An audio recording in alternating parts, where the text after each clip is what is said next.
Hey guys, tonight we are sailing across an impossibly wide expanse of ocean. And if you glance around, there's not a single shoreline in sight, just wave after wave. A rolling quilt of dark water stitched with silver moonlight. The night air is heavy with salt, and the steady creak of wooden planks reminds you that your little canoe, lashed together with ropes and prayer, probably shouldn't be trusted this far from home. You squint into the distance and there, at last, something interrupts the horizon. At first it looks like a trick of the eyes, but slowly a low, rugged outline forms.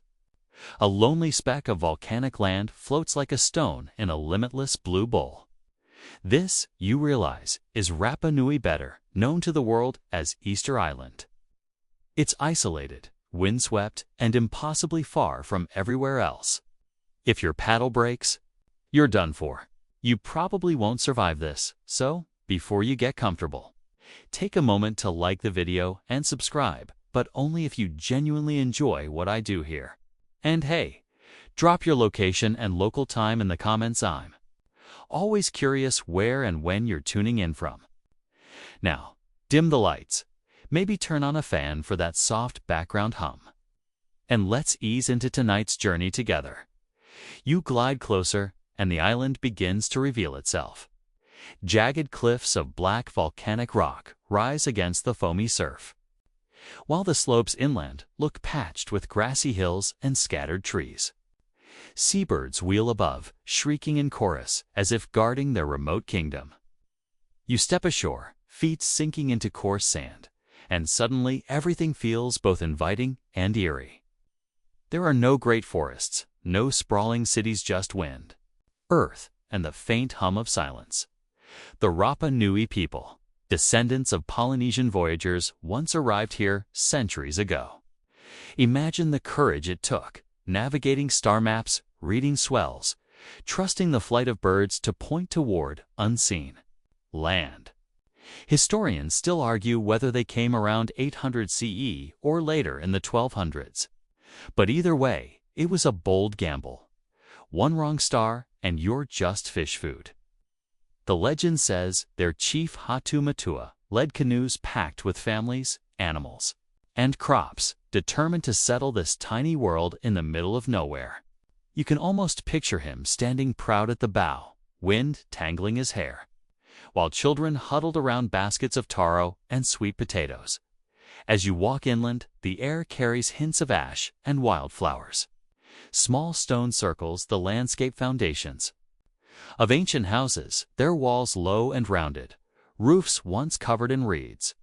You run your hand over the rough stones, warm from the day's sun, and think of how many generations have walked barefoot across these same paths. Daily life must have been a delicate balance here, farming on a treeless, wind-battered island. That's like trying to grow a cactus in Antarctica. Yet the Rapa Nui found ways. They planted crops inside rock gardens to trap moisture, built chicken coops shaped like little stone igloos, and kept fish ponds carved from tide pools. Resourcefulness was survival. But survival here wasn't just about food. It was also about belief. And as you crest the next hill, your breath catches. There, standing like solemn sentinels, are figures you've only seen in books, the Moai. They rise out of the earth, massive stone heads gazing inland, faces weathered but dignified. Some lean slightly, as if weary from centuries of watching over their people. You pause, realizing you're face to face with one of the world's greatest enigmas. Who built these? Why and how did they even move them without forklifts or flatbed trucks? You half expect one to blink. A mainstream fact: there are nearly 900 Moai scattered across the island. That's more statues than there are functioning vending machines in some neighborhoods. Their average height, about 13 feet. The tallest, still standing, a whopping 33 feet. Each one carved from volcanic tuff. Each unique, each representing ancestors, given monumental form. But here's a quirky tidbit. Many aren't just heads. Their full bodies extend underground, buried by shifting soil and centuries of erosion. The famous Big Heads meme is basically a cosmic prank pulled by geology. As you circle one Moai, you notice how the stone surface is dotted with tool marks, faint grooves where carvers chipped with handheld basalt picks. No giant laser beams, no alien 3D printers, just people with stone hammers, endless patience, and perhaps a lot of back pain. Historians still argue whether these statues were simply symbols of clan pride or whether they channeled actual spiritual power called mana. Either way, they've outlasted every person who ever laid eyes on them. The wind picks up, cool against your skin. You imagine the first voyager setting foot here, staring at an empty landscape and slowly realizing this is it. Their new world. No backup plan. No second island, just over the horizon. Their survival depended entirely on shaping this place into a home and, maybe, just maybe, carving giants to remind them that their ancestors still stood watch. You glance back at the sea, which now looks like an endless wall of ink, and you wonder, what would it feel like to live here?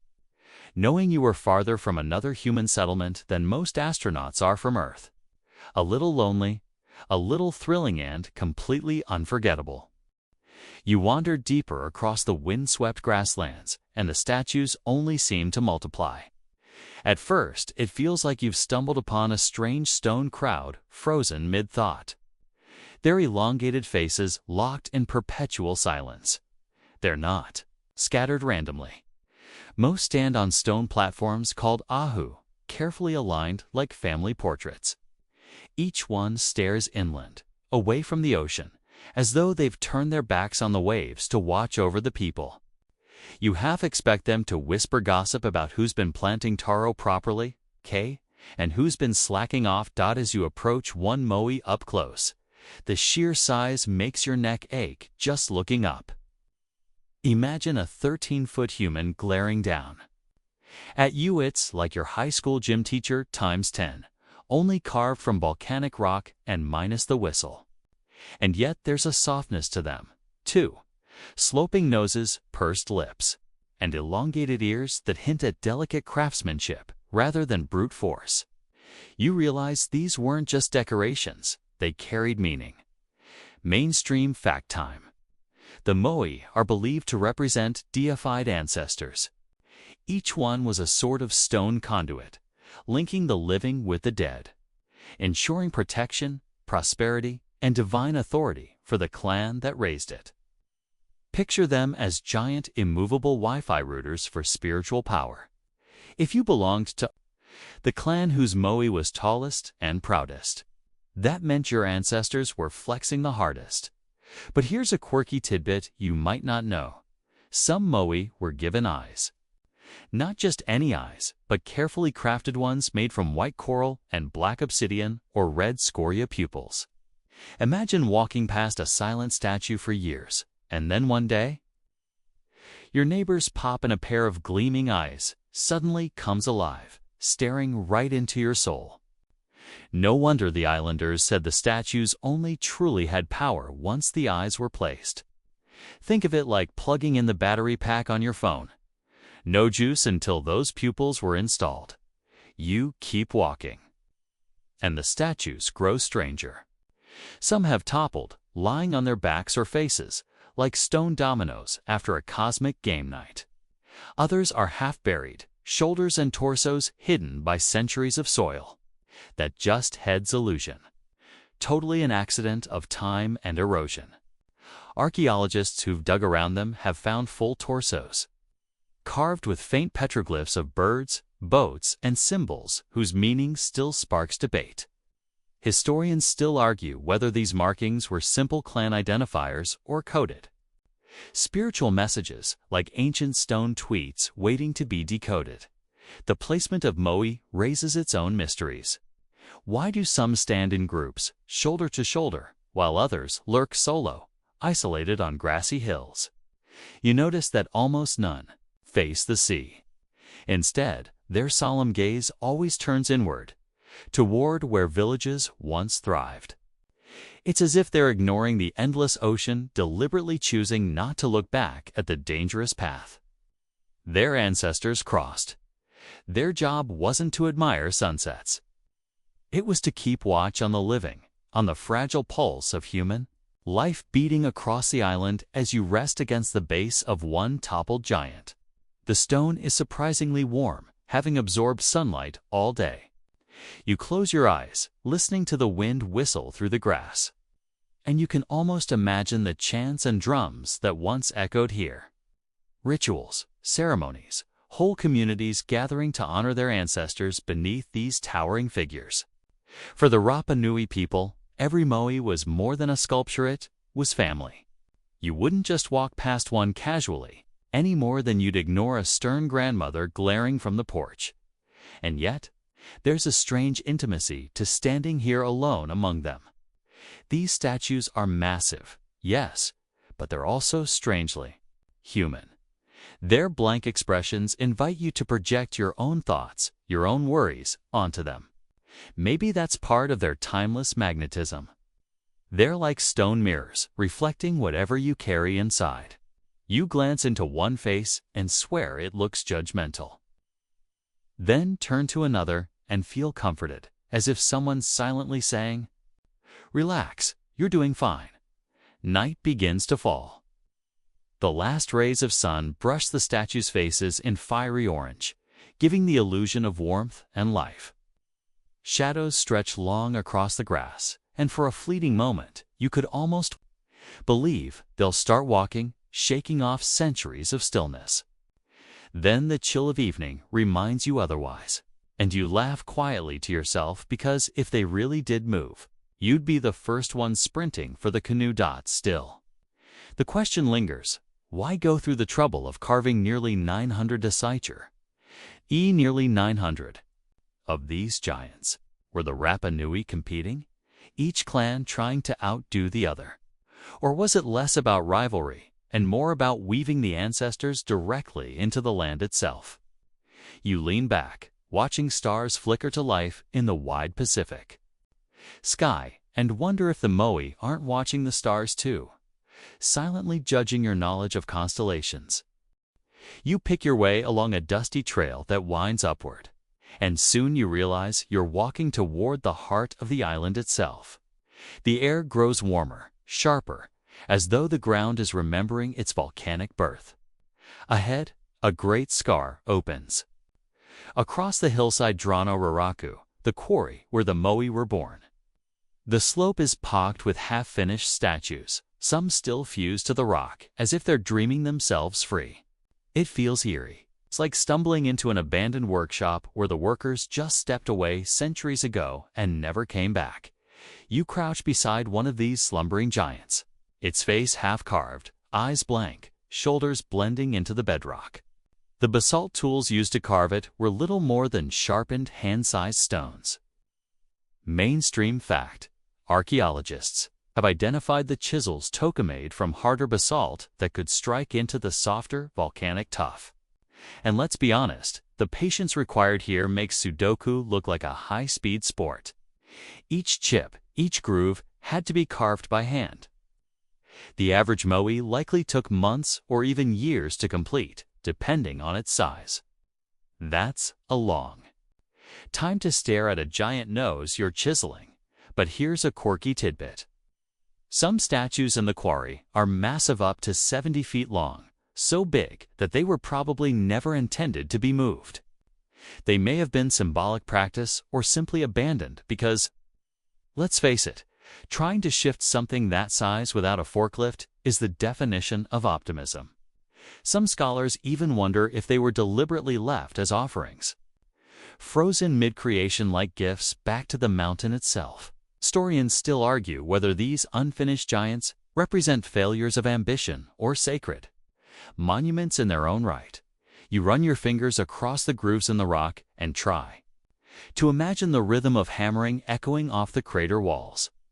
Generations of carvers must have passed through here, fathers teaching sons, neighbors helping neighbors, the quarry alive with the clink of stone on stone. Smoke from cooking fires would have curled into the air, mingling with volcanic dust, while children darted around, sneaking peeks at the enormous faces emerging from the mountain. It wasn't just work. It was community theater on a monumental scale, and the Moai weren't carved upright, they were shaped lying on their backs, still attached to the bedrock, like giant stone pancakes waiting to be flipped. Carvers chiseled out the front features, first carefully sculpting the long noses, heavy brows, and broad chins.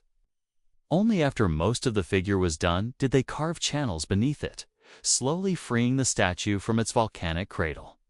You can imagine the tension of that moment. One wrong crack and weeks, maybe years, of labor would crumble into rubble. No pressure, right? You wander higher up the slope, and more statues come into view. Some stand upright, propped in pits where they were tested or prepared before transport. Others lie sideways, abandoned halfway through their journey. The scene feels frozen, but not lifeless-like, a paused film waiting for you to hit play. If you listen closely, you swear you can still hear someone muttering about how the nose looks too wide, or how Cousin Tekka keeps skipping shifts at the quarry. The volcanic tuff itself is surprisingly soft. That explains why the islanders chose this particular crater as their main factory. It's like carving into firm clay compared to the harder lava rock elsewhere. But the softness also meant the statues were vulnerable.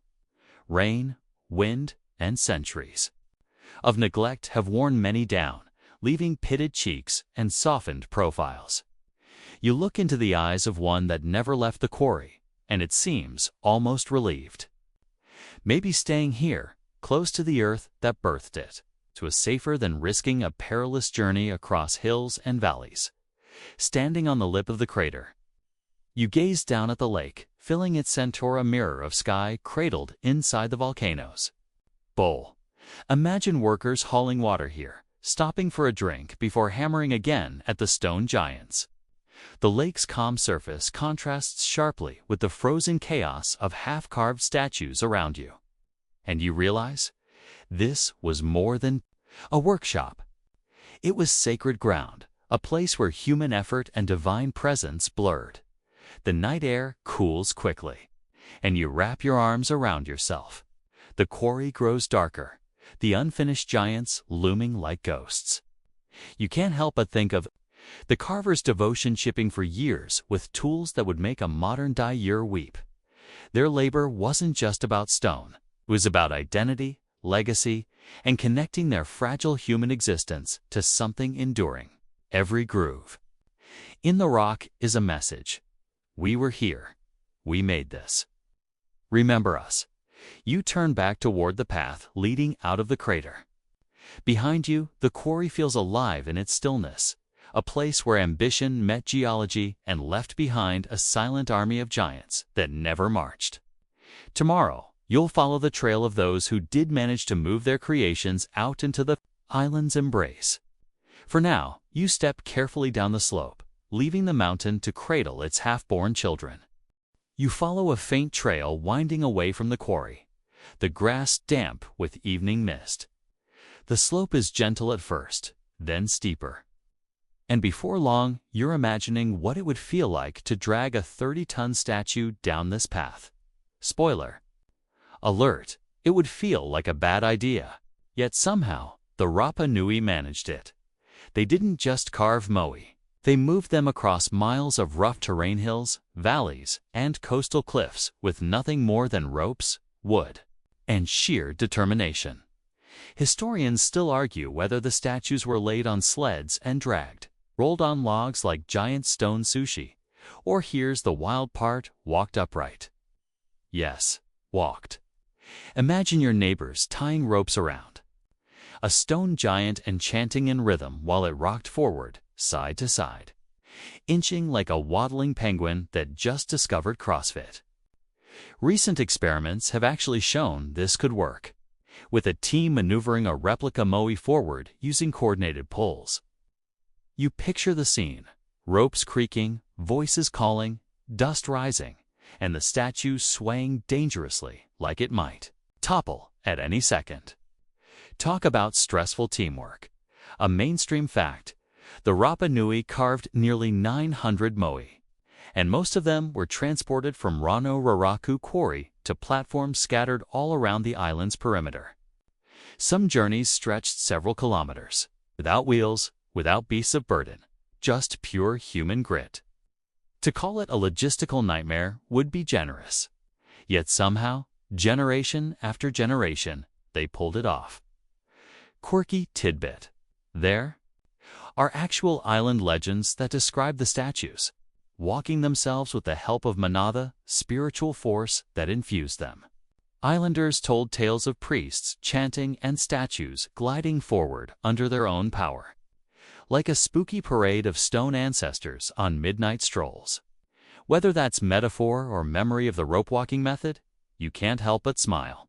At the image, imagine looking out your window and seeing Uncle Moai strutting past, headed to his new platform like he's late for a dinner party.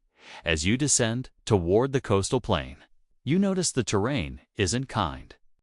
Sharp rocks jut from the ground, slopes twist into awkward angles, and the sea breeze cuts sharp against your face. Every step reminds you how heavy these statues warp to 80 tons for some. That's basically parking a tank on your front lawn and deciding to push it uphill. You pause at a toppled moai lying in the grass, its face tilted toward the sky. Archaeologists believe many fell during transport, the rope slipping, gravity doing its merciless job. You can almost hear the groans of frustration from the crew. Weeks of effort ruined in one thunderous crash. Someone probably suggested leaving it there, and everyone else agreed very quickly. Still, the successful transports leave you in awe. You reach an ahu platform, carefully constructed from fitted stone blocks. On top rests a moai, tall and proud, as though it has always belonged there. The fit is so precise, the balance so steady. You wonder how the builders celebrated when they finally got it upright. Did they cheer? Feast? Collapse in exhaustion? Or maybe just start arguing about whose turn it was to carve the next one? Night deepens, and the stars glimmer brighter than you've ever seen. The island's remoteness strips away light pollution, leaving the sky littered with jewels. You imagine the carvers looking up between pulls, using constellations as both navigation and comfort. Perhaps the stars reassured them that they weren't entirely alone, that the ancestors above mirrored the ancestors they were dragging across the land below. You lean against a rock, breathing in the salty air, and reflect on the strange duality of it all. The moai were impossibly heavy, stubborn pieces of earth, yet they were meant to embody something weightless: memory, faith, mana. Moving them wasn't just a physical act, it was spiritual theater, a demonstration of devotion and connection. And whether they truly walked with ropes or glided with mana, the fact remains: they moved, and they endured. Tomorrow you'll see how these solemn faces were completed as gleaming crowns of red stone set high. But for now, you let the quiet wash over you, picturing the long processions of ancestors inching across the land. Stone feet never lifting, yet somehow always walking forward. The next morning, the air feels crisp, washed clean by a night breeze that swept across the island. You find yourself standing before another ahu, this one more elaborate than the rest.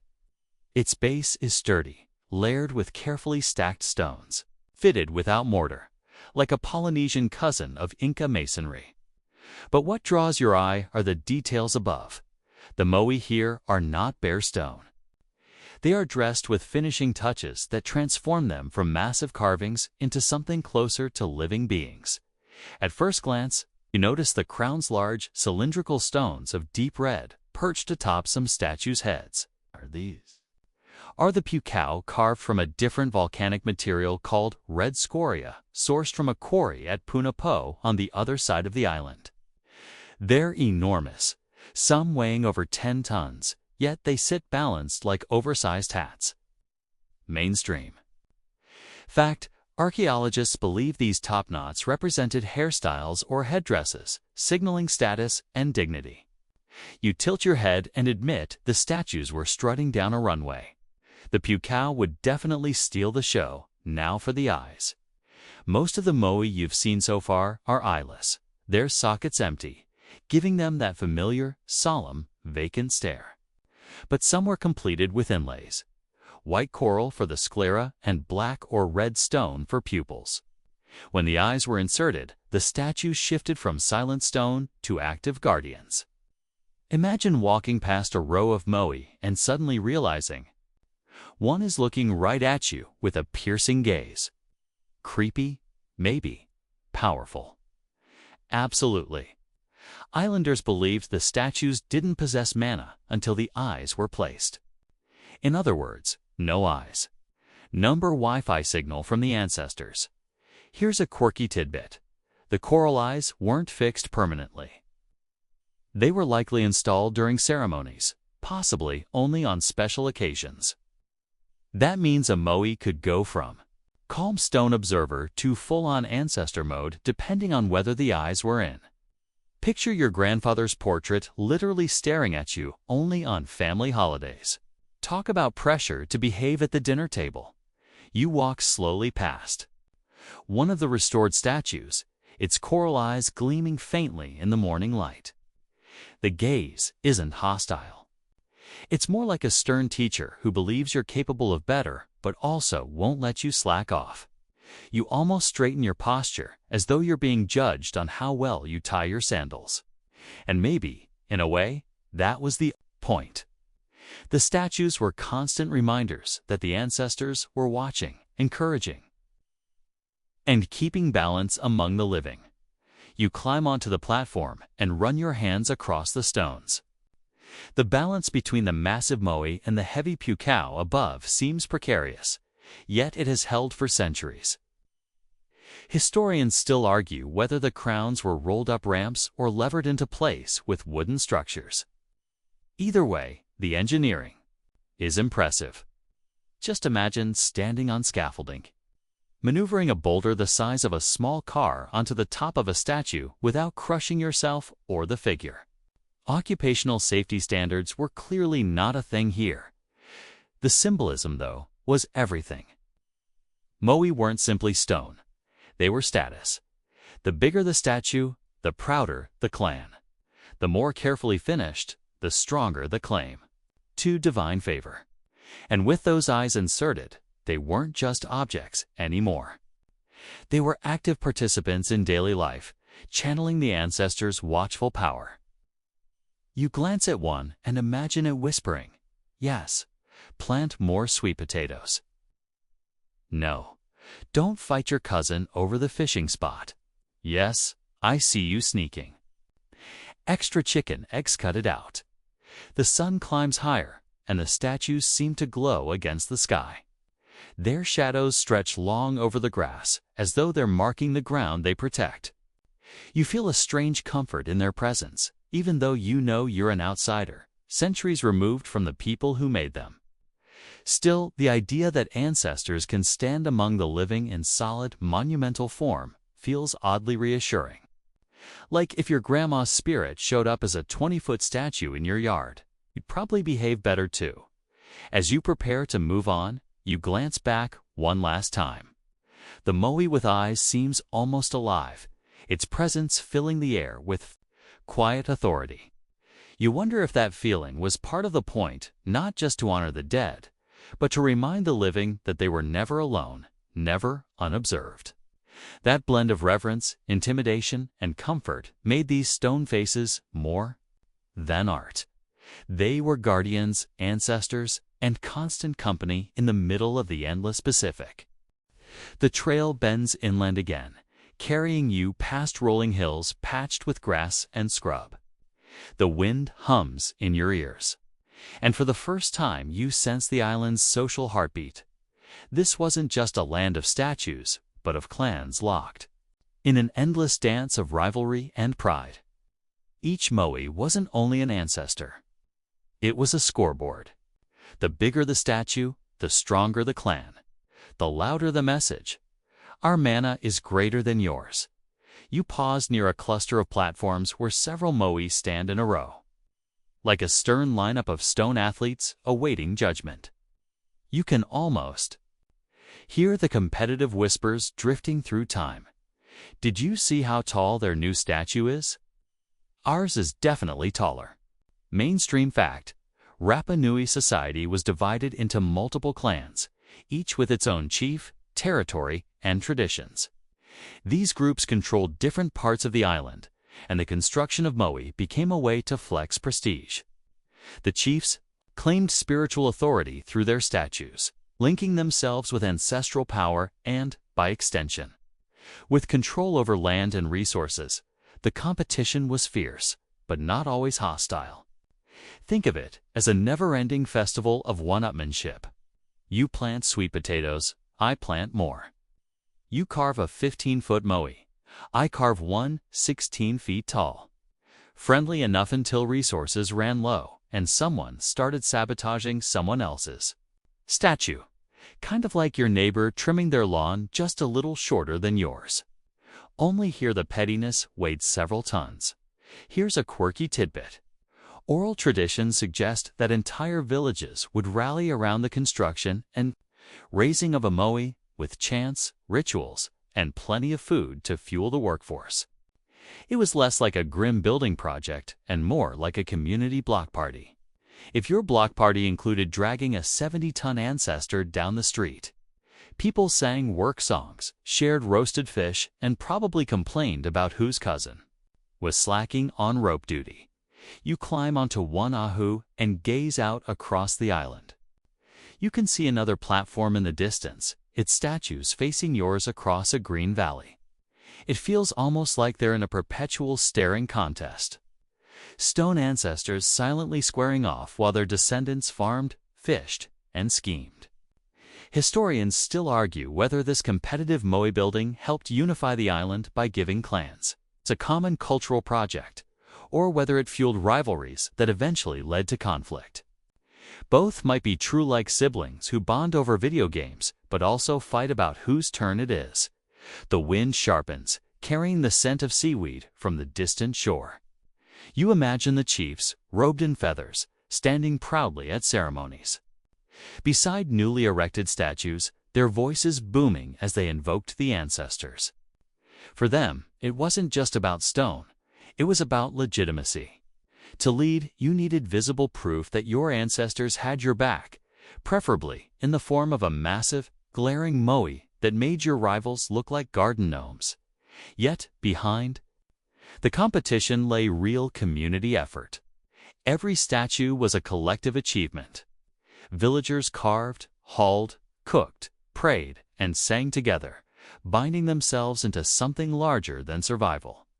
The Moai weren't just monuments to the dead, they were glue for the living. And though some clans may have whispered about having the best statue, all shared in the identity that made Rapa Nui unlike any other place on Earth. You linger in the shadow of a tall Moai, the sun sliding behind it until the stone face is haloed in golden light. For a moment, you sense what the islanders must have felt, a mixture of awe, pride, and reassurance. Yes, the rivalries mattered. Yes, the clans competed. But at the core was a simple truth. These statues anchored them to their ancestors, their land, and their fragile community in the middle of the Pacific. As the last sunlight fades, you smile. Rivalry or not, you can't deny if ancestors could roll over in their graves, these ones rolled straight into stone and planted themselves here for good. The days pass quietly, and soon you find yourself slipping into the rhythm of Rapa Nui daily life.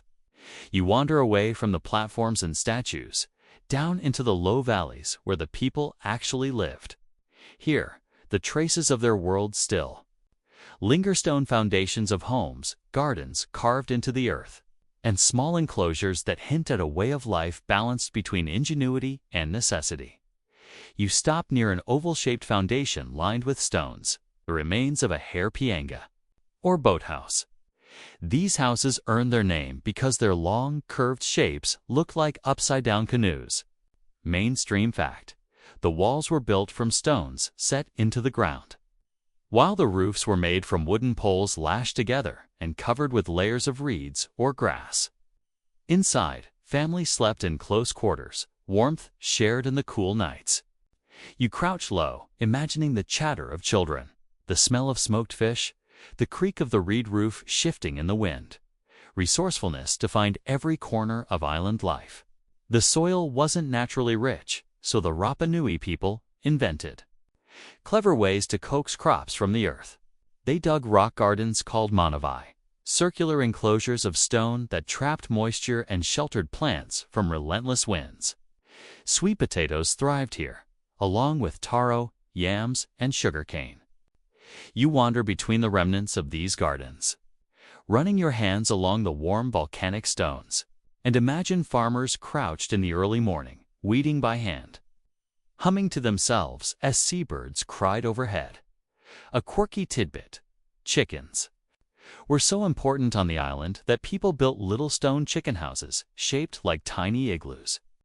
The chickens roamed freely during the day, but were tucked safely into these coops at night, guarded from hungry rats and thieves. Picture villagers herding chickens into miniature stone apartments every evening. Practical, yes, but also unintentionally adorable. You peek into one of the ancient coops and half expect a chicken to still be sitting there, glaring at you for interrupting her nap. Fishing was equally vital. The islanders crafted stone fish traps along the shore, as well as hooks, carved from bone or obsidian. You stroll to the coast and imagine a fisherman casting a line into the surf, his children chasing crabs at the water's edge. No giant canoes here once the forests thinned. Seafaring shrank dramatically. But small rafts and simple boats still plied the shallows, bringing in fish, turtles, and even porpoises when luck was strong. Historians still argue whether overfishing contributed to the island's later struggles, or whether shifting resources simply forced people to adapt. You return inland, noticing caves carved into the hillsides. These weren't just hideouts, but important shelters, painted with vivid red and white designs of birds, boats, and spirals. Families may have huddled inside during storms, firelight flickering over sacred symbols. The caves doubled as storage spaces, ritual sites, even burial places, a reminder that daily life and the spiritual world constantly overlapped. The rhythm of Rapa Nui life wasn't just toil. There were festivals, dances, and chants, moments when music carried through the night. You can almost hear the rhythmic pounding of wooden drums, the voices rising together in celebration, the flicker of torches lighting faces painted with ochre. Life may have been fragile on this small rock in the middle of the Pacific, but it wasn't joyless. It pulsed with community, with humor, with the same small pleasures you find anywhere humans gather: stories, songs, jokes at a neighbor's expense, and all the while the Moai looked on. From their platforms, they watched the farmers in their gardens, the children chasing chickens, the elders telling stories under the stars. You glance back at one distant statue, and for a moment you can almost believe it's smiling at the scene. Or maybe that's just your imagination filling in the cracks on its weathered lips. You sink onto a patch of grass, listening to the surf pounding faintly in the distance, and think of how remarkable it is that these people carved a whole life here. No supermarkets, no Wi-Fi, no Amazon deliveries. Just stone, soil, sea, and ingenuity. They made homes that looked like boats, gardens, built from rocks, and coops that could pass for miniature hobbit houses. Survival on Rapa Nui wasn't glamorous, but it was deeply human, equal parts struggle, creativity, and laughter. As dusk falls, the wind rustles the grass like whispered secrets, and you let yourself drift, imagining you're part of this world sharing. Fish by the fire, shooing chickens, listening to elders chant. For a moment, you feel less like a visitor and more like a neighbor, welcomed into the ancient heartbeat of the island. The stars are out again when you wake from your grassy perch, and the island feels quieter now, as if it's holding its breath. You walk back toward the coast, guided by the silhouettes of statues and the faint shimmer of the ocean. Tonight, your focus drifts from the homes and gardens to the temples, the sacred spaces that once formed the spiritual core of Rapa Nui life. At the heart of these spaces stood the ahu. Massive stone platforms built with staggering precision. Mainstream. Fact, each ahu served as both a ceremonial site and a tomb, housing the bones of chiefs and ancestors beneath its stone foundations. On top of the ahus stood the Moai themselves, towering representations of those ancestors, gazing inland to protect their descendants. You pause before one such platform, the stones stacked so tightly you couldn't fit a blade of grass between them, even after centuries. The engineering is impressive enough to make you wonder if they secretly had access to laser levels. You crouch to study the stones more closely. Unlike the rough boulders scattered elsewhere, these blocks were carefully shaped and fitted, locked together without mortar. The craftsmanship is so refined that some scholars compare it to Inca masonry in Peru. Historians still argue whether there was any contact between these distant cultures, or if the islanders simply mastered the art on their own, using little more than muscle, stone tools, and relentless patience. Above the platform, you picture the rituals that once unfolded. Priests chanting in the night, dancers circling the statues, offerings laid out on woven mats, fires flickering, smoke rising, the salty air mingling with the scent of cooked fish and burning herbs. You imagine the weight of community gathering. Here, each ritual reinforcing the bond between the living and the ancestors carved in stone. A quirky tidbit: some of the Moai once wore giant red stone hats, known as pukau. These were carved from a different quarry, made of red scoria that was softer and easier to shape.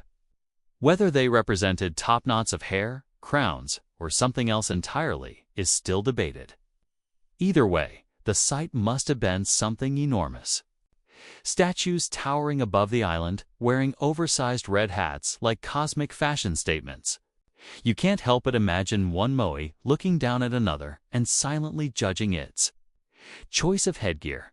The ahu weren't just ceremonial, they were also deeply practical. By burying their chiefs and ancestors within the platforms, the Rapa Nui kept their dead close, ensuring protection and prosperity. It was a cycle of reverence. The living fed the memory of the dead, and the dead through their statues watched over the living. Even the act of feasting during rituals reinforced this cycle. People ate together, sang together, and reminded one another that their ancestors still lingered, etched in stone. You wander farther, tracing the line of platforms that dot the coastline. Some lie in ruins, toppled Moai face down in the grass, as if the earth itself pulled them back into its embrace. Others stand proud, still staring across the island as though nothing has changed. The contrast makes you think about the fragility of human creations, how one generation's sacred masterpiece can become the next generation's puzzle. The caves you passed earlier also played into this spiritual geography. Some were painted with Tangata Manu figures, the birdman motif that would later dominate Rapa Nui's rituals. The imagery suggests that religion here was never static. It evolved with the island's needs and crises. You stand at the entrance of one painted cave, tracing faded outlines with your eyes, and wonder how many prayers were whispered here, how many fears and hopes poured into the stone walls. And yet, for all the solemnity, daily life always crept back in.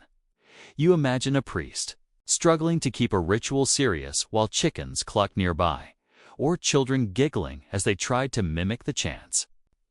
Sacredness and silliness weren't mutually exclusive, they existed side by side, just as they always do when humans gather to honor something bigger than themselves. The ocean hums steadily behind you, a reminder that this tiny island was always both blessed and cursed by isolation. The ahu you stand before seems less like a ruin and more like a story, one that whispers through the stones about faith, family, and the endless need to remember. You touch the cold surface of a block, and for just a moment, you swear you feel warmth, as if the memory of those ceremonies still lingers in the rock itself. Your eyes lift back to the Moai, perched above it all. Its shadow stretches across the ground, swallowing your own. You realize the people who built these platforms didn't just want to honor their past, they wanted to anchor their future. Every stone set into place was a promise. We were here, and we will remain. The night deepens, and with it, the sense that you've been drawn a little closer to the heartbeat of the island. You step back from the ahu slowly, almost respectfully, leaving the ancestors to keep their watch. By the time dawn edges its way over the horizon, the statues you passed in the night are bathed in a soft orange glow. You rub your eyes and glance inland, toward a distant slope where enormous shadows rest against the earth. Here lies Rano Rarkutha Quarry, the birthplace of nearly every Moai that ever stood guard over the island. If the platforms were sacred stages, this was the backstage workshop. Buzzing with chisels, sweat, and the occasional frustrated grunt. Mainstream fact, Rano Raraku is a volcanic crater, where most of the island's Moai were carved directly from. The tuff, a soft volcanic stone. Out of the nearly 900 statues on Easter Island, around 400 remain at this quarry, many of them half-finished. As though the carvers simply dropped their tools and walked away. You climb the slope carefully, stepping over tufts of grass, until you stand eye to eye with one such half-born giant, its torso carved, its legs still fused to the rock. The sight is eerie-like catching someone mid-dream, unable to wake. You picture the quarry centuries ago, alive with laborers, stone flakes flying, mallets thudding, voices echoing in rhythmic chants to keep time with the chiseling. Each statue began as an outline sketched into the rock, then slowly released from the mountain inch by inch. Historians still argue whether these teams worked in family groups, competing clans, or under central leadership. But one thing is clear. The process demanded skill, teamwork, and endless patience. You lean against a boulder, taking in the dozens of Moai scattered across the slope. Some are buried to their necks, their bodies hidden beneath centuries of soil. It's a quirky tidbit that many visitors once thought these were just giant heads, when in fact, most of them have full torsos beneath the ground, complete with intricate carvings like tattoos etched into stone. Imagine the shock of early archaeologists, digging down and discovering an entire body, like finding out your action figure has secret legs under the couch. The scale of the work is staggering. Some Moai measure over 30 feet tall and weigh more than 80 tons. Yet somehow, these figures were carved with nothing more advanced than basalt picks and the perseverance of generations. You think about the modern projects you complain about assembling. IKEA furniture, for instance. Suddenly your struggles with an Allen wrench feel embarrassingly small as you walk farther into the quarry. The air feels heavier, as if the mountain still remembers the thousands of hands that once labored. Here, the statues loom at odd angles, some upright, others toppled, all of them frozen in different stages of becoming. You stop at one that lies face down, barely detached from the bedrock, and you can almost hear the muttered curses of the carvers, who never finished. Maybe they abandoned it because of a flaw in the stone, maybe because resources ran low, or maybe because they had bigger, shinier statues to chase. After all, human ambition has a way of moving on before the job is done. Just look at all those half-built New Year's resolutions. One of the most debated mysteries lingers here. How exactly did the islanders transport these behemoths from the quarry to their coastal platforms? Historians still argue whether the Moai were dragged horizontally on sledges, rolled on logs, or my personal favorite, walked upright, using ropes and a rocking motion like a tipsy giant. Modern experiments suggest that the walking method, is surprisingly plausible.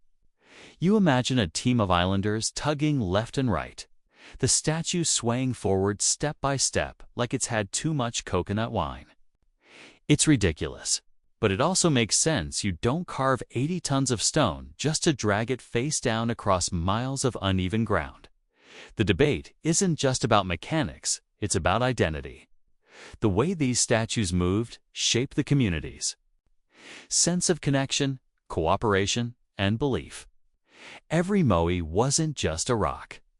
It was a sacred ancestor, a spiritual presence, a literal embodiment of power. The journey from quarry to platform wasn't just logistics, it was a ritual, a parade of devotion.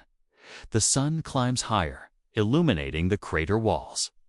You wander up toward the rim, peeking inside the bowl of the volcano, where reeds and a small lake shimmer in the morning light. This hidden oasis feels worlds apart from the barren coast. It's easy to see why carvers camped here, why songs might have echoed off the walls as they chipped away at their stone guardians. You sit on a patch of grass gazing down at the field of giants below. Hundreds of Moai scattered like chess pieces abandoned mid-game, each one telling its own unfinished story. Some stand proud, some lean awkwardly, some never made it out of the mountain's grip. Together, they create an atmosphere that's both awe-inspiring and a little melancholic as the wind brushes your face. You realize this place isn't just a quarry, it's a frozen moment in time. A reminder of ambition, artistry, and maybe a touch of overreach. The people of Rapa Nui carved their ancestors into stone, but they also carved themselves into history, leaving behind a mountain littered with dreams, both completed and abandoned. You rise and start back down the slope, weaving between statues as if walking through a crowd of silent guardians. Some tilt their heads as though watching you pass, their stone eyes following with quiet curiosity. You can't shake the feeling that, in their unfinished state, they're asking you to remember not just what was built, but what was left behind. Your path carries you down from the quarry and toward the coastline again, but this time you pause at the great ceremonial platforms, the ahu. They're not just heaps of stone. They're stages where the Moai finally stood in their full, solemn glory, gazing inland with that eternal poker face. You can almost picture the community gathering here, drums beating, torches flickering, as a new ancestor statue was unveiled. It's like the ancient version of a ribbon-cutting ceremony, but with fewer balloons and a lot more spiritual weight. Mainstream fact: the ahu were carefully engineered platforms, often stretching more than 30 feet long, built with fitted stonework that rivals anything you've seen in Inca walls or Egyptian temples. Each one held multiple Moai, lined up in rows like a stone choir facing the villages. They weren't looking at the ocean. They were turned inward, forever watching over their descendants. You wander closer, running your hand over the weathered blocks, feeling how tightly the stones once interlocked. And then there are the pukautha, enormous red stone hats, or topknots balanced precariously on some statues' heads.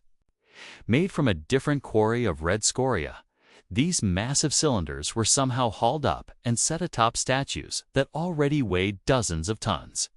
Historians still argue whether the pukao symbolized hair tied into a bun, high status, or even spiritual mana. Whatever the reason, it's quirky enough to imagine an ancient island version of a hair salon where the hottest trend was how big can you make your stone bun. Standing on the ahu, you can feel the gravity of what these platforms meant. Each one marked a sacred center for a clan, a place where rituals unfolded and where lineage was literally carved into the skyline. You picture feasts spreading across mats, smoke rising from fires, chants echoing into the night as the Moai loomed above, like stern grandparents keeping score. The engineering itself raises questions. Without mortar, the stones were shaped and wedged together so tightly that even centuries of erosion haven't toppled them all. You crouch to peer at the seams, marveling at the precision. It reminds you of those moments when you try to fit your phone charger into the socket in the dark queue. Either nail it perfectly or jam it at the wrong angle until sparks fly. The islanders, though, seem to nail it every time. And yet, not every ahu remains intact. Some stand ruined. Their moai toppled and broken, victims of internal conflict during the island's later centuries. You walk past one such site. The statues sprawled like fallen giants, faces cracked, torsos half buried in grass. It's a haunting reminder that these weren't just monuments, they were tied to power struggles, rival clans, and perhaps even desperation when resources grew scarce. The toppled moai whisper a different story.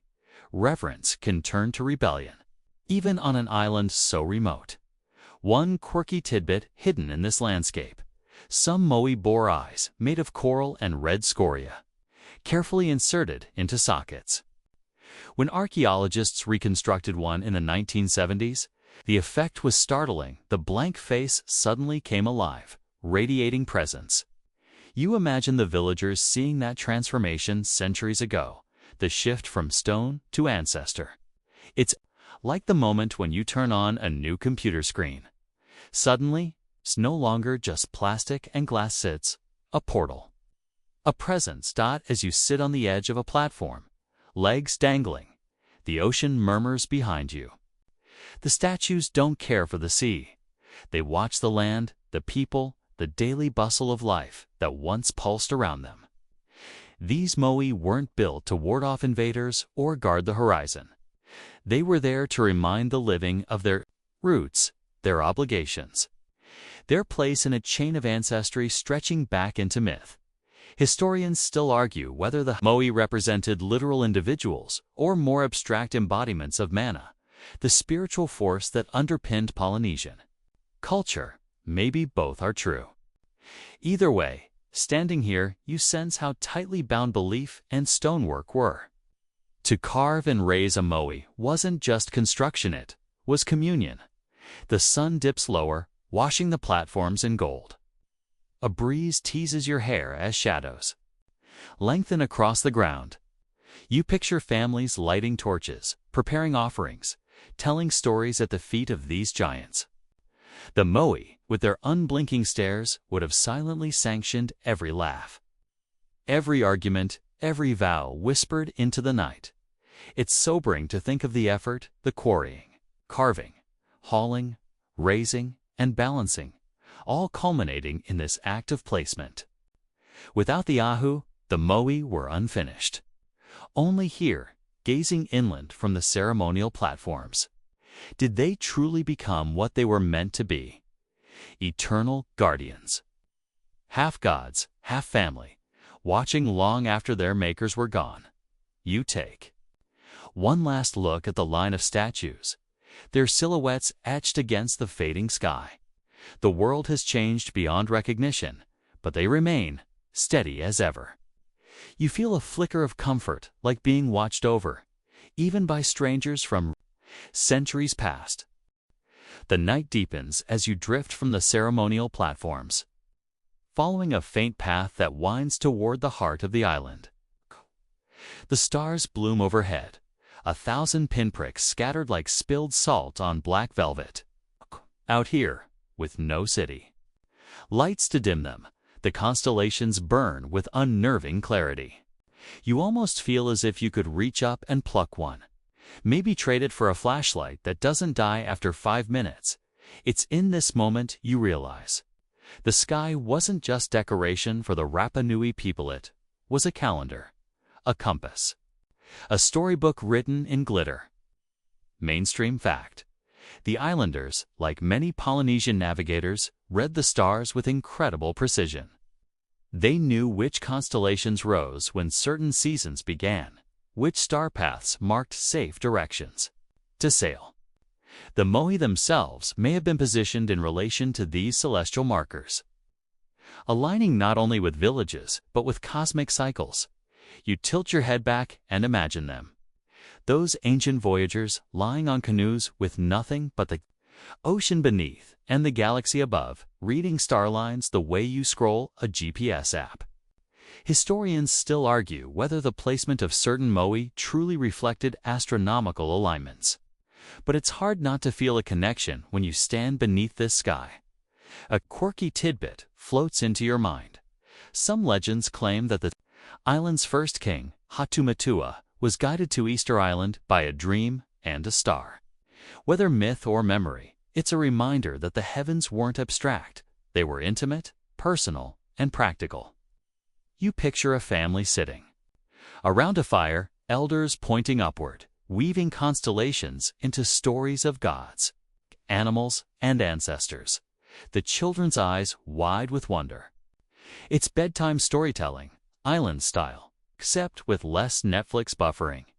You continue walking, the crunch of soil under your sandals echoing softly, and your thoughts drift to how deeply intertwined astronomy was with spirituality. The Rapa Nui calendar revolved around the lunar cycle, dictating when to fish, plant, and harvest. Certain rituals were timed with solstices, and the Birdman cult later rising in prominence anchored its competitions to the arrival of migratory sooty terns, predicted by celestial events. As you climb a small ridge, the horizon unfurls before you. You imagine the solstice sunrise breaking there, right between two carved moai, casting shadows that aligned perfectly with ceremonial sites. To the people who lived here, the sky wasn't distant. It was stitched into the land, into stone, into every decision of survival. And then there's the playful thought: how many arguments must have broken out when clouds ruined the view of an important star? You can almost hear someone muttering, "Well, there goes the planting schedule. Guess we'll just wing it and hope for rain." Even ancient astronomers probably dealt with bad weather forecasts. You settle on a rock and breathe, letting the silence swell. The island seems to hum softly, a background vibration that's half imagination, half the wind weaving through the grass. The stars keep pulsing above, steady and patient. You think of the islanders gazing up after long days of carving, hauling, planting, and feasting. Their worries softened by the same endless dome of light. Historians still debate whether the moai were ever directly linked to star worship, or whether that's just our tendency to connect dots that might not exist. But in your bones, standing here, it feels right. The statues, the platforms, the rituals, they're all tuned to the rhythms of earth and sky. One last quirky thought bubbles up. Some researchers suggest the islanders memorized star paths, not through dry charts, but through songs. Imagine that navigation. As a lullaby, verses that encoded directions across the sea. It's oddly fitting, isn't it? Here you are, listening to a bedtime story, while somewhere in the past, an island child drifted to sleep beneath the same stars, humming the coordinates of their world. The night air cools, brushing your skin. You pull your arms in closer, feeling both small and anchored. These stars, older than any statue, have watched over every traveler, every quarrel, every dream spun on this island. They watched the first canoe arrive, the first moai rise, the first flame flicker on an ahu. And now, they watch you too. The stars remain bright overhead as you pick yourself up from the ridge and wander inland, where the land swells into rolling fields. The night breeze carries the faint briny tang of the sea, mixed with the earthy scent of soil that has known both abundance and struggle.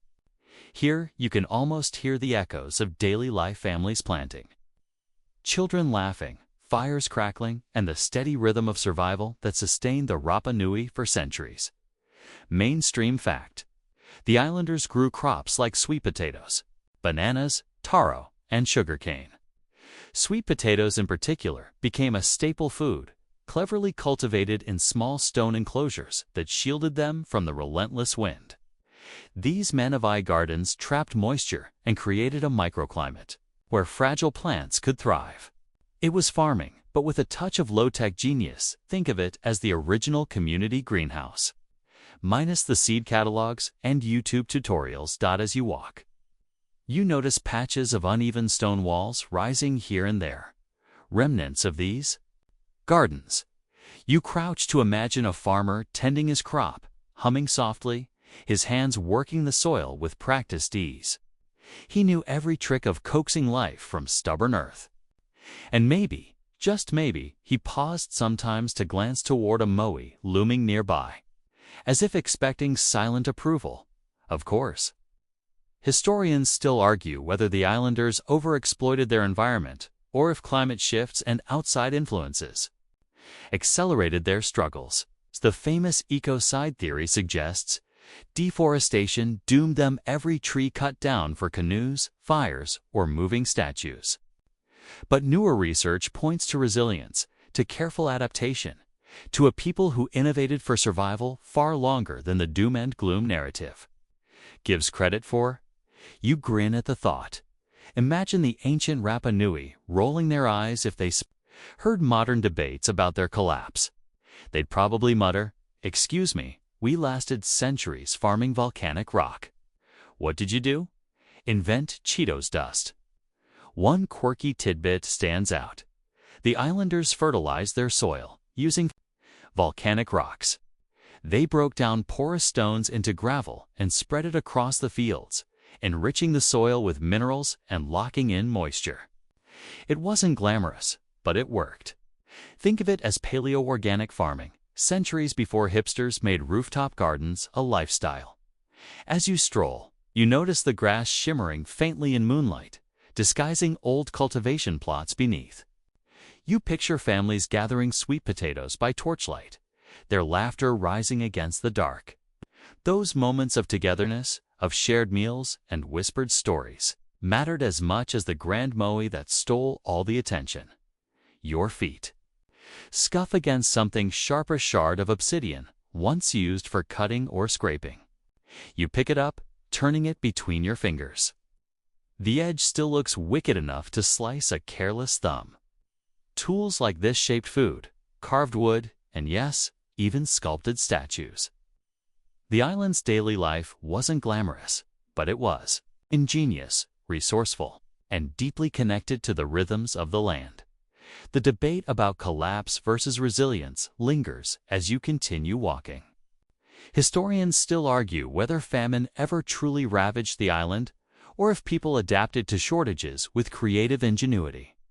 Oral traditions speak of hardships, yes, but also of endurance, like families sharing what little they had or creating new techniques to stretch resources. The reality, as usual, is more complicated than a one-sentence headline. You pause near a cluster of stones that could have once been the foundations of a hut. Inside, you imagine mats woven from reeds, a small hearth, perhaps a wooden carving. Watching over the family, children snuggle in as elders recount tales of gods and heroes, the night air filled with the smell of roasting sweet potatoes. In that moment, it feels less like collapse and more like community, fragile. Yes, but fiercely alive. And here's a fun thought. The Rapa Nui might have had their own version of dinner arguments. Picture parents scolding kids for sneaking extra bites of taro before the meal, or siblings bickering over who got the biggest sweet potato. Some things never change, no matter the century. As you stand in that imagined hut, the wind sighs against the walls of time. You can almost sense the weight of survival, the balance between feast and famine, between ingenuity and exhaustion. But you also feel admiration. This wasn't just bare survival. It was culture, ritual, love, laughter. It was people living fully on a tiny island in the vastest ocean on Earth. The stars overhead flicker as if nodding in agreement. You breathe in the cool air, letting the story of this place sink deeper. These fields, now quiet, once fed generations. The soil carries their memory, and you, walking gently over it, become a temporary part of that continuum. You leave the fields behind and wander toward the coast again, where the silhouettes of long stone platforms, the ahu, rise against the starlit sky. These ahu aren't just random piles of rock. They are sacred stages, carefully built with precision and purpose, the foundations upon which the Moai once stood tall. Even now, toppled or eroded, they radiate a quiet dignity. Like abandoned theaters where the actors left centuries ago, but the stage still whispers their lines. Mainstream. Fact, each ahu was constructed with great care, often aligned with astronomical events or facing inland to watch over villages. The engineering was remarkable, massive stones fitted together without mortar, stacked so perfectly that many platforms have endured earthquakes and centuries of erosion. Some stretched more than 100 feet, wide enough to host not just a single statue, but entire rows of moai. You shuffle closer, running your hand across a weathered slab. The surface feels cold, pitted, but strangely smooth in places, as though thousands of hands once rested here during ceremonies. And you imagine the scene: drums pounding, chants rising, torches blazing against the night, shadows dancing across the solemn faces of the moai. The quirky detail: some ahu contained burial chambers within or beneath them. The bones of chiefs and important individuals were interred there, mingling sacred ancestors with sacred monuments. It's as if the Rapa Nui built not just platforms for stone guardians, but cosmic bridges connecting the living, the dead, and the gods. Morbidly practical, but also profoundly symbolic. Historians still argue whether the construction of the ahu was centralized under a single ruling power or whether individual clans built and maintained their own. The competing theories paint different pictures: either a unified society, pooling resources for shared glory, or a patchwork of rival lineages constantly trying to outdo one another. Standing here, you can almost feel the tension in the stone itself. Cooperation and competition fused together. Each moai, both a protector and a power statement. You smirk to yourself. Imagine if modern families built huge stone platforms just to show their neighbors they had the best Wi-Fi connection. It's the same energy, felicitous, carved in stone rather than flexed on Instagram, walking along the base of one platform. You notice how the stones are laid with astonishing precision. Some weigh several tons, yet fit together with barely a gap. The builders had no cranes, no steel tools, just ropes, levers, and pure determination. You picture lines of men grunting, hauling slabs across the island, then painstakingly sliding them into place. Every scrape of stone on stone was an act of devotion, a promise to ancestors and descendants alike. The wind carries a low moan as it moves across the gaps between stones, almost like a ghostly flute. You pause, listening, half expecting the voices of long-gone priests to rise in chant. But it's just the island breathing, reminding you how fragile human effort is compared to time's endless patience. You find yourself wondering what ceremonies looked like here centuries ago. Firelight flickering, dancers weaving in spirals, priests raising their hands to the stars. Maybe laughter too, because even in ritual, humans find ways to crack a joke, drop a drumbeat, or stumble in a dance step. The moai, stoic and unsmiling, must have endured it all, the solemn and the silly alike. You crouch low to peer into a crack between stones. The darkness swallows your gaze, but you can imagine bones resting deep within, layered with earth and dust. These platforms weren't just for statues. They were for memory, for lineage, for the stubborn refusal to be forgotten, even toppled. They command reverence. Some scholars suggest the ahu weren't just stages for the past, but also tools of the present places to legitimize leaders, to cement power, to declare, "We are the chosen keepers of tradition." It's politics disguised as piety. And really, what's new under the sun? Every society finds ways to blend faith with influence. You run your hand one last time across the stone, feeling its coolness seep into your skin. A platform, a tomb, a stage, a statement hits all of these at once. Standing here, you can't help but feel like an audience member at a play that never ends. Watching shadows act out an ancient script on a stage of stone, the surf crashes louder now, echoing against the cliffs. You lift your gaze to the horizon, where dawn feels closer with each breath, and the ahu behind you seem to sigh, as though content to remain exactly where they are, holding their secrets while you carry their echoes onward. You wander further inland, past low shrubs and scattered volcanic rock, till you reach a place where the earth itself opens into caves and tunnels. These natural formations, carved by ancient lava flows, were more than simple shelters.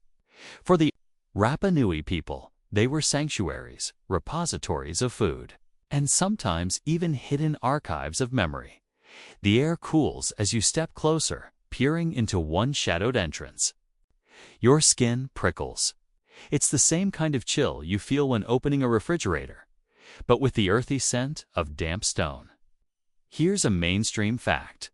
Rapa Nui villagers once used these caves as storage spaces, keeping bananas, sweet potatoes, and water gourds cool in the naturally stable temperatures. On an island with limited resources, every trick of preservation mattered.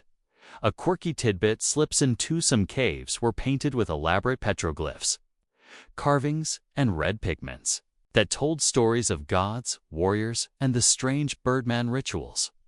You can still see faint outlines today, stylized figures with beaks, wings, and wide staring eyes, frozen mid-dance or mid-flight. It feels less like graffiti and more like leaving cosmic post-it notes for future generations. Historians still argue whether these cave drawings represented everyday clan identity, or whether they were esoteric symbols known only to priests. The secrecy of underground spaces suggests the latter. But then again, maybe the Rapa Nui were simply doodling after too much fermented sugarcane brew. You grin at the thought prehistoric sketchbooks hidden underground. You duck your head, imagining crawling into one of the deeper tunnels. The floor is uneven, the ceiling presses low, and you can almost hear the scrape of knees and palms against rock. Families might have huddled here during times of conflict or famine, whispering stories to children in the dark, while the distant roar of the ocean thundered outside. The cave becomes not just a pantry, but a wombstone cradling fragile life. 1. Tunnel leads you to a chamber where the ceiling has collapsed, revealing a shaft of light. The contrast is dazzling. The pale beam falls like a spotlight on the floor, illuminating lichen and dust motes that dance as though performing for an unseen audience. You stand there, blinking, feeling like you've stepped into nature's own cathedral. It's breathtaking, yet humbling. You lean against a wall, noticing the cool, almost moist texture under your fingertips. How many others leaned here centuries ago? Fishermen storing their catch, children giggling, priests etching symbols in pigment. The walls hum with memory, even if most of the stories have crumbled into silence. And here's where your mind drifts. Caves like these weren't just useful, they were spiritual. Islanders believed the earth itself was alive, breathing, and the caves its lungs. By entering, you weren't just stepping into rock, but into the island's very body.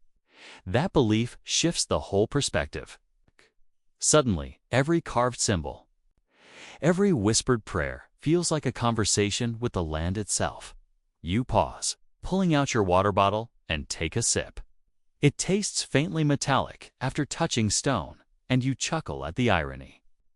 Here you are, modern traveler, with plastic hydration gear, trying to connect with an ancient people who managed to thrive without any of it. Survival has always been about adapting to what you've got. Whether that's a lava tunnel or a BPA-free water bottle. One theory says some of these caves were also secret meeting places for the Birdman cult, where initiation rituals happened. Away from prying eyes, the idea of torches flickering against bird-face drawings, chants echoing in the chamber, and initiates crouched nervously while elders circled them, equal parts chilling and fascinating. You almost expect to hear faint whispers if you press your ear against the stone long enough. The caves are also a reminder of resilience. When trees were gone and famine loomed, when outside help was a myth and the ocean horizon stretched empty, these underground spaces gave shelter and protection. They turned volcanic scars into lifelines. If that isn't human ingenuity, what is? You shuffle out eventually, blinking as daylight bathes you again. The caves breathe you back out, like the island exhaling, reminding you that every journey inward must end with a return. You stretch, hearing your joints crackle, and smile at the thought that maybe some Rapa Nui ancestor once emerged the same waking. Blinking, grateful for the light, but carrying within them the stories of the dark. You keep walking, this time with the sea always just within earshot. Waves crash against black rock, foaming and retreating like restless animals. The air is sharper here, saltier, carrying a sting on your lips. The horizon stretches so far that your eyes lose their grip, trying to hold it, as if the sky and water are conspiring to pull your gaze outward. Here's a mainstream fact. Easter Island is one of the most remote inhabited places on Earth, sitting over 2,000 miles from the nearest continental coast.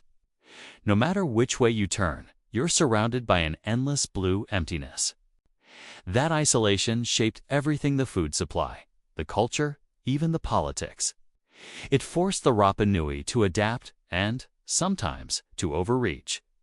Still, there's a quirky tidbit hidden in that endless blue. Islanders once carved miniature canoes out of reeds and sent them floating out to sea as offerings. Tiny vessels drifting into the vast unknown. Imagine stumbling across one halfway to nowhere. A small boat carrying feathers. Food, maybe a seashell, bobbing like a message in a bottle. Without words. It's endearing, almost heartbreaking kind of spiritual text message. Sent into the deep. Historians still argue whether the islanders ever truly lost hope of connecting with the outside world, or whether they embraced their remoteness as a sacred destiny. Some argue isolation was their prison. Others insist it was their power. Either way, it's clear the ocean was both ally and adversary, gift giver and thief. You sit on a rocky outcrop now, legs dangling over the edge, staring at the churn. Spray mists your face, and for a moment it feels like you're being baptized into the secrets of this place. The Moai stands somewhere behind you, silent and eternal, but out here at the edge. It's the ocean that speaks loudest. The sun lowers, orange bleeding into violet, the kind of sky that photographers spend their whole lives chasing, but that the Rapa Nui simply accepted as the backdrop to daily life. Birds wheel overhead, their cries sharp. And you can almost picture the Birdman competitions playing out again, contestants swimming toward offshore islets, risking their lives for an egg and the promise of power. You shiver, partly from the chill, partly from the sheer audacity of it all. The longer you watch, the more the ocean hypnotizes you. Its rhythms become a lullaby, each wave a heartbeat, each crash a sigh. You think about the stone statues inland, their backs turned to the sea, and wonder, were they rejecting the ocean or protecting the people from it? There's no definitive answer, only speculation, only stories lost to wind and tide. Eventually, you stretch out on the rocks, the warmth from the day still clinging to the stone beneath you. Above, the first stars flicker. You remember the Polynesian navigators using constellations like maps, steering their way across impossible distances, with only the sky for guidance. It feels impossible from here, and yet they did it, over and over again. Maybe the ocean wasn't a barrier after all, maybe it was a bridge. A final thought lingers. Humans are always building connections. Whether it's a stone statue, a reed, canoe, or just a whispered story in a cave, we reach outward, hoping someone, someday, will understand.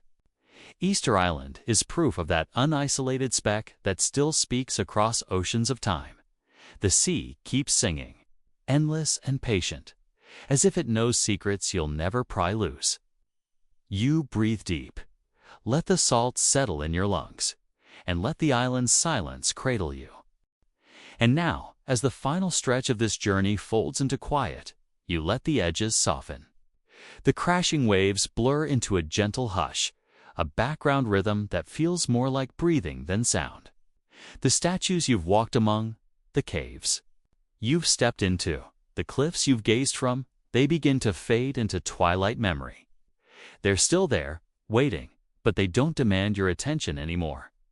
Instead, the focus turns inward.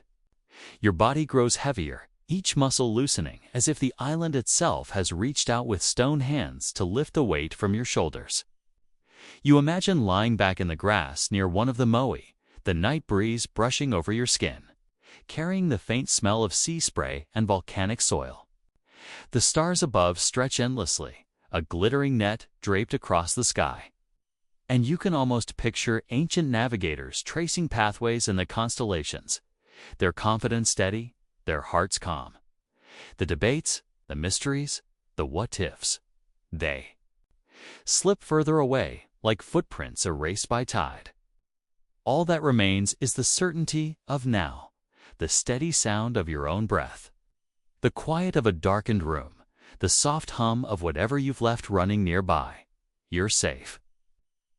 You're grounded. The island has shared its stories, and now it urges you toward stillness, so you let go. Thoughts drift like canoes on calm waters, carrying nothing urgent, just offerings of peace. Your eyelids lower, your breathing slows, and you surrender to rest. The Moai watch without judgment, silent guardians of a dreamscape. Sleep finds you. Here, steady as the ocean, deep as the caves, timeless as the stone. End of script. Sweet dreams.